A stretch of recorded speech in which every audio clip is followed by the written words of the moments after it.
ಸ್ವತ್ತುಗಳ ಸಂರಕ್ಷಣೆಗೆ ಪೂರಕವಾಗಿದೆ ಮತ್ತು ಅದು ಎಲ್ಲಾ ರೀತಿಯಲ್ಲೂ ಕೂಡ ಸಮರ್ಪಕವಾಗಿತ್ತು. ಅದನ್ನು ಸಂಪೂರ್ಣವಾಗಿ ತಿದ್ದುಪಡಿಗೊಳಿಸುವ ಮೂಲಕ ಈ ವಕ್ಫ್ ಅನ್ನುವಂತಹ ವ್ಯವಸ್ಥೆ ಧಾರ್ಮಿಕ ಸ್ವರೂಪದಿಂದ, ನನ್ನ ಮಾತನ್ನು ಸರಿಯಾಗಿ ಕೇಳಿಕೊಳ್ಬೇಕು, ಈ ತಿದ್ದುಪಡಿಯ ಮೂಲಕ ಬರುವಂತಹ ದೊಡ್ಡ ರೀತಿಯ ಅಪಾಯ ಯಾವುದು ಅಂತ ಕೇಳಿದರೆ, ವಕ್ಫ್ ಎನ್ನುವುದು ಮುಸ್ಲಿಂ ಸಮುದಾಯದ ಧಾರ್ಮಿಕವಾದ ಆಚರಣೆಯ ನಂಬಿಕೆಯ ಭಾಗ.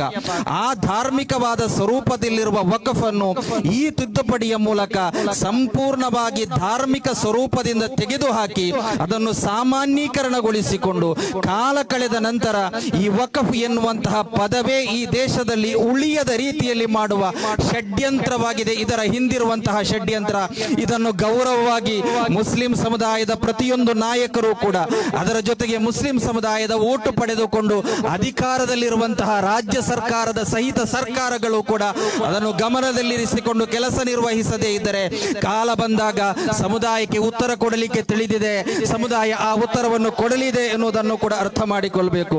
ಗೌರವನೀಯ ತಜೀಜ್ ದಾರಿಮಿ ಉಸ್ತಾದ್ ರವರು ತಿಳಿಸಿದಂತೆ ಈ ವಕ್ಫ್ ಉಮ್ಮೀದ್ ಎನ್ನುವಂತಹ ಹೆಸರನ್ನು ನೀಡಲಾಗಿದೆ. ಉಮ್ಮೀದ್ ಅಂತ ಹೇಳಿದ್ರೆ ಉರ್ದುವಿನಲ್ಲಿ ನಿರೀಕ್ಷೆ ಎನ್ನುವಂತಹ ಅರ್ಥ.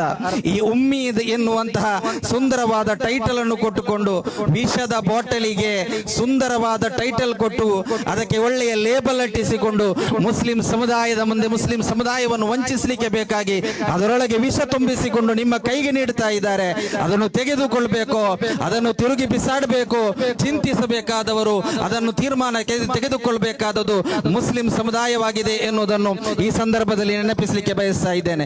1995ರ ವಕ್ಫ್